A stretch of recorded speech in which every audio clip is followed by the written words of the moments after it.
দেশি মুরগি আমাদের দেশের সম্পদ এবং ঐতিহ্যগতভাবে দেশি মুরগি প্রাচীনকাল থেকে আমাদের দেশে লালন পালন হয়ে আসছে। তো এই দেশি মুরগি পালন করার ক্ষেত্রে অনেক নতুন খামারি আছে না জেনে দেশি মুরগি খামার করতে গিয়ে অনেক লোকসানের সম্মুখীন হয় এবং পরবর্তীতে তারা খামার ব্যবসাটা ছেড়ে দেয়।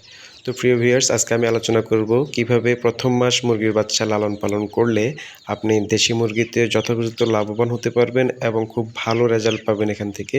তো ভিডিওটা না টেনে সম্পূর্ণ দেখুন, ইনশাআল্লাহ ভিডিওটা আপনাদের জন্য অনেক উপকৃত হবে। সঠিক জানাশোনার অভাবে এবং প্রথম মাস মুরগির বাচ্চা যথোপযুক্ত ব্যবস্থাপনা করতে না পারার কারণে প্রথম মাসে অনেকগুলো মুরগির বাচ্চা মারা যায় এবং খামার লোকসানের সম্মুখীন হয়। তো বাচ্চার 0 থেকে 1 মাস বয়সী খাদ্য তালিকা, ঔষধ এবং কখন কী খাবার দিতে হবে, কী ওষুধ দিতে হবে এটার উপর নির্ভর করবে আপনি খামারে লাভ করবেন না লস করবেন। তো আজকের এই ভিডিওতে A to Z প্রথম মাসে বাচ্চার ব্রুডিং থেকে শুরু করে 1 মাস পর্যন্ত কী খাবার দেওয়া হবে এবং কী ওষুধ দেওয়া হবে এই নিয়ে বিস্তারিত আলোচনা করব।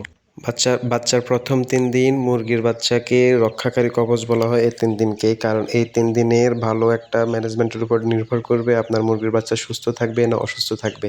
কারণ প্রথম 3 দিন যখন মুরগিটা আপনি কোথাও থেকে ডেলিভারি নেবেন অথবা আপনি আপনার ফার্ম থেকে উৎপাদন করে ব্রুডিং রুমে আনবেন, তখন বাচ্চাটার একটা দখল থাকে এবং একটা স্ট্রেস থাকে। ওই স্ট্রেসটা মোকাবেলা করতে না পারলে আপনার বাচ্চা অসুস্থ হয়ে যাবে এবং ঠান্ডা লেগে যাবে।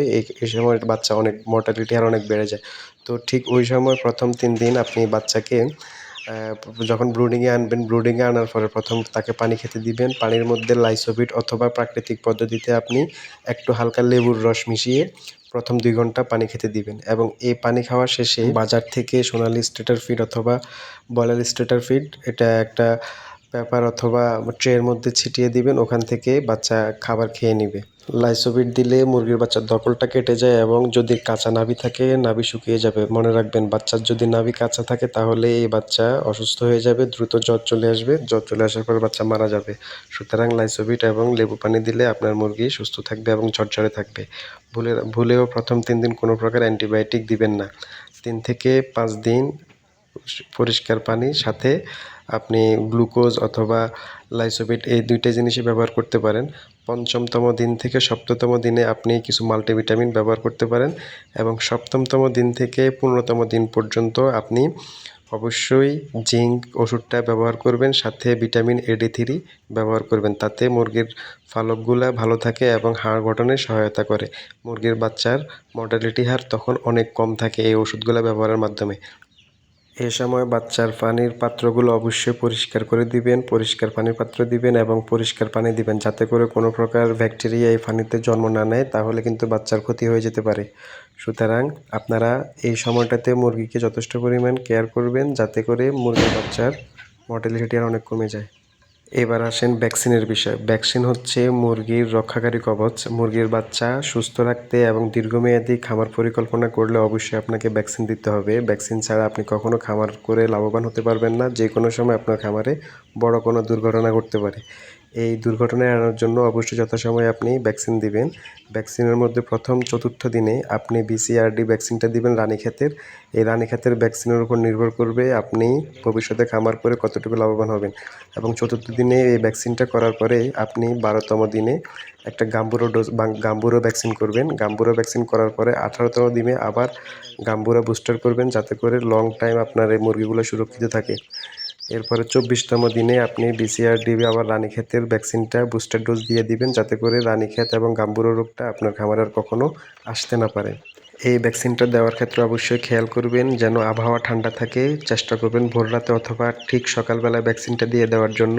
আর ভ্যাকসিনটা ভালো কি না সেটা অবশ্যই যাচাই করে দিবেন। আপনি যদি খারাপ ভ্যাকসিন বা ডেট এক্সপায়ার ভ্যাকসিন দেন তাহলে কিন্তু সব মুরগি মারা যাবে।